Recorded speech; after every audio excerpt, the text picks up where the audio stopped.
Seorang anak geng sangat suka gadis ini. Untuk menyatakan cinta itu, bahkan dia menato namanya di lengan. Dia memukul kakaknya. Meskipun dipukul, dia juga tanpa suara. Tetapi, setelah si preman terlihat tato naga di badan dia, wajahnya diganti segala. Karena dia bertato banyak. Dibuktikan posisinya lebih tinggi. Dia bernama Oh Tae-sik. Dia sudah pernah orang tak takut apa-apapun. Apalagi setelah mabuk. Kerusakannya lebih kuat. Orang yang pernah melawan dengan dia, tidak patah kaki maupun patah tangan. Orang-orang disebut dia ialah anjing gila. Pada salah satu kali melawan, dia tidak sengaja memukul seseorang sampai mati. Setelah itu, dia harus dipenjara selama 10 tahun. Tae-sik bertobat setiap hari di penjara. Ibu orang yang dipukul sampai mati, datang untuk mengunjunginya. Ibu orang itu menyadari dia sebenarnya adalah orang yang baik hati. Tidak hanya mengadopsinya, tetapi juga memberinya sebuah buku. Untuk dia menulis semua hal yang baik. Kata-kata dari ibu terukir di hatimu. Karena Belum pernah mengetahui rasaan keintiman di keluarga. Seteta tinggal 10 tahun di penjara. Akhirnya, Tae-sik sudah lupa semua yang terjadi pada masa yang lalu. Dia menulis beberapa yang dia akan dilakukan di buku kecil. Bahkan itu kecil seperti makan sebuah persik. Setelah makan, dia akan menandai garis miring di buku catatan. Sudah 10 tahun terpisah dari dunia. Semuanya di mata dia menjadi baru. Ketika mandi, melihat lemari modern di depan mata, dia sangat menarik dengan kunci elektronik. Staf datang, memarahi dengan dia. Saat staf sedang melipat handuk, mendengar suara Tae-sik masih berkicau di sana. Dia marah lagi. Ketika melihat tato di badan dia, staf itu takut sampai cegukan. Beres mandi, dia ketemu dengan mantan temannya, Changmu dan Yangki. Sejak dia masuk penjara, si Park pernah dipatah kaki oleh Tae-sik dan Cho Pan-soo, seorang pedagang pada saat itu. Mereka sudah bergabung sama dan menjadi gangster terbesar di kawasan ini. Changmu dan Yangki juga bergabung menjadi kekuatan mereka. Meskipun mereka sudah kaya, tapi diri dengan bos geng, Tae-sik, mereka masih merasa memalu-maluin. Mereka takut dia akan ditempati kawasannya. Jadi begitu, Tae-sik biasanya diawas dengan orang lain. Setelah kenal dengan teman-teman, Tae-sik kembali. Warung bunga Matahari Ibu Kim. Saat Tae-sik dibebaskan dari penjara, Ibu Kim sangat senang. Untuk selamat datang dia kembali. Saat makan malam, Ibu Kim terus menggulung daging yang dibakar untuk dia makan. Membuatnya hampir tersedak. Putri Ibu Kim yang duduk di samping cemberut mengejek. Karena dia kurang paham. Kenapa ibunya mendapat dia jadi anak angkatnya. Dia tidak mau mengakui saudara ini. Di mata dia hanya orang asing. Untuk menjadi seseorang biasa, Tae-sik ke rumah sakit untuk menghapus tato. Dokter berkata, jika dihapus, akan meninggalkan banyak bekas luka. Kelebihan, biayanya tidak murah. Ini adalah karya seni. Kenapa Anda mau dihapus? Tae-sik menjadi karyawan bengkel mobil. Hampir cari uang, hampir menghapus tato. Polisi diam-diam mengawasinya. Sekarang dia pada waktu pengawasan, jika apa yang jahat, nanti masuk ke penjara lagi. Di beberapa hari yang dekat, Cho Pan-soo mencalonkan diri sebagai kandidat. Dia berjanji nanti akan memperbaiki kawasan pasar untuk semua orang. Pedagang-pedagang di sini percaya dia. Tapi baru naik mobil. Ini mengerikan. Dia siap membangun pusat pedagangan. Karena warung bunga Matahari Ibu Kim tidak ingin pindah.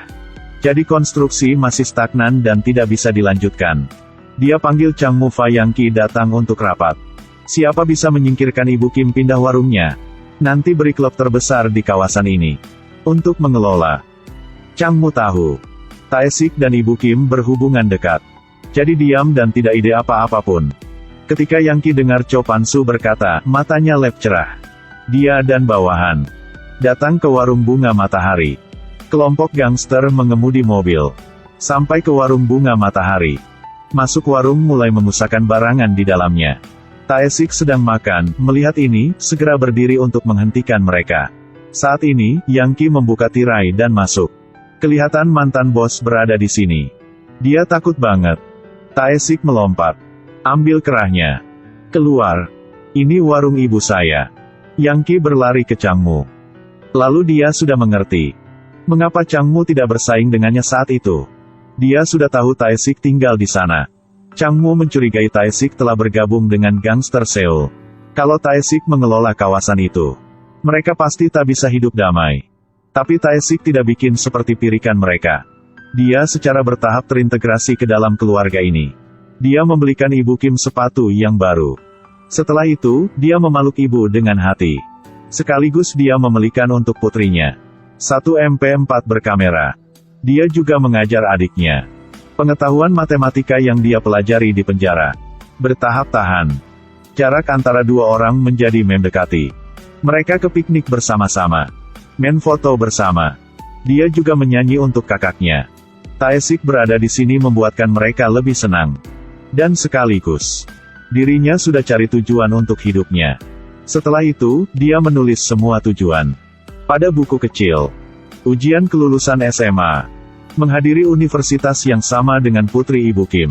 Sesuatu hari, Cho Pan-soo melewati warung bunga matahari. Melihat warungnya berada di sana, dia marah. Si Park berkata, Changmu dan Yang Ki tidak bisa menyingkirkan Ibu Kim. Karena warung ini ada Oh Tae-sik untuk menjaga. Cho Pan-soo dengar dan marah. Dia ialah raja di kawasan ini. Dia mencari Changmu dan Yang Ki. Tidak peduli kedua Anda memakai cara apa. Harus menyingkirkan rumah Ibu Kim kepindahan. Malam itu, si Park ketemu Tae-sik. Memberitahunya alur dari Cho Pan-soo. Setelah kasih menasihatinya, lebih baik dia mengantar keluarga pindah ke tempat yang lain. Jika tidak, dia dan keluarganya bermasalah. Tidak beruntung, saat dua orang ketemu, bawahan Changmu sudah dilihat. Setelah diketahui cerita ini, Changmu langsung pergi untuk ketemu Yang Ki. Dia pikir Cho Pan-soo bahwa berencana untuk memberikan klub itu si Park akan dikelola. Dua orang memutuskan kerjasama. Changmu berurusan dengan Tae-sik. Sedangkan Yang Ki menangani warung bunga matahari. Pada hari kebesokan, Tae-sik pergi kerja. Yang Ki ke warung bunga matahari untuk mengganggu. Mereka menghancurkan warungnya. Ibu Kim menjaga dan didorong jatuh oleh mereka. Polisi mengawasan dari jarak jauh dan terlihatnya. Oh tahun, saya benci ini. Nunggu sebentar lagi. Putri Ibu Kim melihat warungnya dihancur. Jadi tidak banyak kata. Segala, ambil MP4 memukul Yang Ki. Setelah dia berlari ke warung bengkel mobil untuk memanggil Tae-sik kembali rumah. Tae-sik sampai. Melihat di rumahnya hancur. Changmu kerjasama dengan polisi. Memanggil bawahan-bawahan ke bengkel mobil yang Tae-sik kerja untuk diganggu. Tambahkan sayap ke mobil saya, cepat ya. Maaf. Kami tak bisa bikin ya. Mereka ingin Tae-sik marah untuk memaksanya melawan. Dan memasuknya ke penjara satu kali lagi. Tidak terduga. Sekarang, Tae-sik ingin menjadi orang yang baik. Bahkan karena dia, tuan bengkel mobil juga terlibat. Tae-sik sudah berkata bahwa dia tak melawan akan pasti tak melawan. Dia dipukul sampai seluruh badannya berdarah. Dan di depan tuannya. Untuk menjaga. Baru saja dipukuli di siang hari. Bahkan sampai malam, dia juga tak bisa istirahat. Anak geng di sekolah menyukai putri Ibu Kim. Ketika dia mendengar bahwa dia dipukuli, dia datang untuk tertawa. Setelah itu, ulangi. Kisah dia membunuh anak Ibu Kim sudah 10 tahun yang lalu. Pada waktu itu, putrinya mendengar kisah ini. Kematian kakaknya, dia tidak mengetahui apapun. Orang yang dibunuh kakaknya. Sekarang orang itu menjadi saudara angkat, itulah penghinaan. Dia mengatasi keterkejutan ini dengan cepat. Di matanya, saudara kandung adalah anak nakal dan tidak baik. Seluruh hari hanya minta uang dari ibunya. Kalau tidak memberi uang, dia akan memukul ibunya. Dia lebih benci kakaknya. Setelah itu, dia memanggil Tae-sik ialah kakak dan mengampuninya.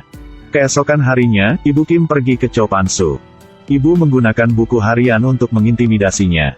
Anaknya pada tahun itu dipaksa oleh Cho Pan-soo untuk memukul Oh Tae-sik. Akhirnya, satu orang mati, satu orang masuk penjara. Tidak ada yang tersisa untuk bersaksi. Tetapi anaknya memiliki kebiasaan menulis buku harian. Di buku harian sudah menulis kisah ini. Tetapi dia tidak tahu bahwa buku harian ini sudah merugikan seluruh keluarganya. Keesokan harinya, putrinya pergi ke sekolah. Dan mematahkan kepala dengan batu bata. Ibu Kim pergi ke rumah sakit. Melihat putrinya dalam keadaan koma dan menyalahkan diri. Seorang yang kecil seperti ibu. Bagaimana Anda bisa menolak dengan bos gangster? Ibu memutuskan menjual warung bunga matahari. Malam, Tae-sik menurut Ibu Kim datang ke tempat Cho Pan-su untuk bicara dengannya. Cho Pan-su tertawa, ingin pergi juga bisa. Tapi harus ketinggalan satu lengannya. Untuk menjaga keluarganya. Tae-sik tanpa ragu-garu setuju dengan permintaan ini. Untunglah, si Park sudah lembut. Tendonnya tidak patah, hanya terluka aja. Buku harian di tangan Ibu Kim. Ancaman mutlak bagi Cho Pan-su. Oleh karena itu, dia memintakan Changmu pergi ke rumah dan membunuh Ibu Kim. Setelah mengambil sidik jarinya untuk ambil surat kepindahan tanah, dia membawa buku harian dan pergi. Membuat adegan yang palsu, Ibu Kim membunuh diri. Tae-sik kembali rumah, melihat ibunya sudah meninggal tidak bisa percaya di matanya. Keluarga bahagia sudah hancur. Putri Ibu Kim belum bangun. Setelah beres permakaman, warung bunga matahari juga dihancurkan. Ketika Tae-sik sedang membersihkan barang-barang, terlihat anting-anting Changmu jatuh di lantai. Dia sudah paham, Ibu Kim bukan membunuh diri. Setelah itu, dia pergi ke rumah sakit untuk mengunjungi putri Ibu Kim. Di mimpi, dia memanggil kakaknya, membuatkan hatinya hancur. Akhirnya, dia tidak bisa diam-diam lagi. Dia memasuki ke kawasan Cho Pan-su. Hari ini juga hari mereka mentransfer hak bisnis klub. Tae-sik menuangkan bensin ke pintu dan membakarnya. Setelah memblokir satu-satunya jalan keluar, dia mulai membunuh mereka. Setiap pukulannya mengenai para penyerang. Kemarahannya membuatnya bersuara seperti anjing gila. Tapi dirinya tidak bisa melawan dengan banyak orang. Menurutnya, itu benar-benar penghinaan. Meskipun, dipukulnya banyak kali. Tapi dia tak merasa sakit. Ini seperti perjuangan dari anjing gila. Kekuatan dirinya sepenuhnya dilepaskan. Dia membunuh Changmu dan Yang Qi. Cho Pan-su melihat mesin pembunuh di depannya. Keringatnya keluar seperti mandi. Akhirnya dia terpojok. Dan dibunuh oleh Oh Tae-sik.